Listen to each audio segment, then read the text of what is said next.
Donald Albert Wandrei was an American writer known for his stories for weird tales in Arkham House.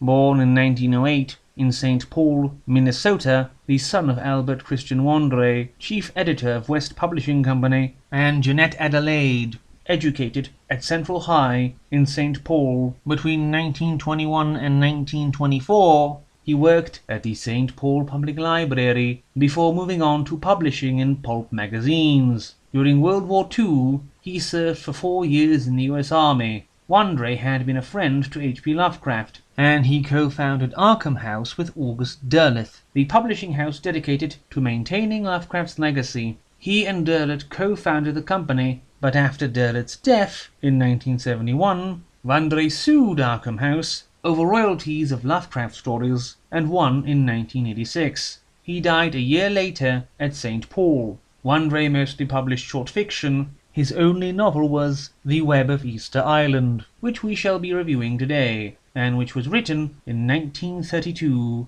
but was published by Arkham House only in 1948. In 1665, in the region of the old Roman Vadia Road, close by Isling, a plague occurred, which was so horrible even the stricken women and children were burned alive. At the same time, at a nearby graveyard, the locals discovered an accursed image, such that it was called the Devil's Graveyard. In the present, a small boy finds another such image in the graveyard and takes it home. But that night, as the house burns down, what is lying in the boy's bed is a green mass of corruption which has no kinship with any son of man. The boy's mother, driven insane, keeps looking for the stone which ate her son, as she says, but when she finds it, it is their neighbor's turn to search for them where they go unseen for some time, and what they do find makes the doctor to commit a grave offense by stating that the bodies, now turned from flesh into greenish muck and stone, show signs of death by lightning strike.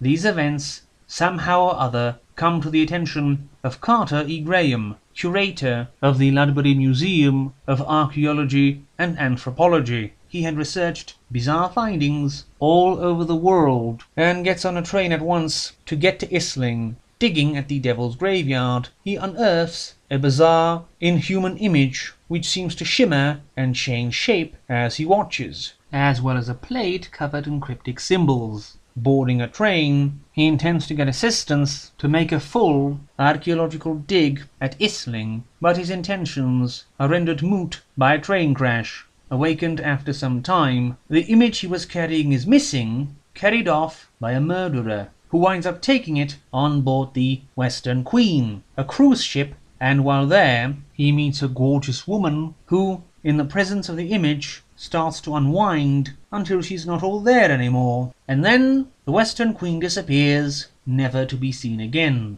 Graham decides to go back to Isling and investigate the graveyard, but that will take him on the most fantastic journey of his life, and possibly futile, irrespective of all his efforts. The novel is great, full of madness, cosmic terror, and scenes of inhuman, horrid mystery, and it is a shame it isn't more well known, as it is comparable to the best work by Lovecraft himself.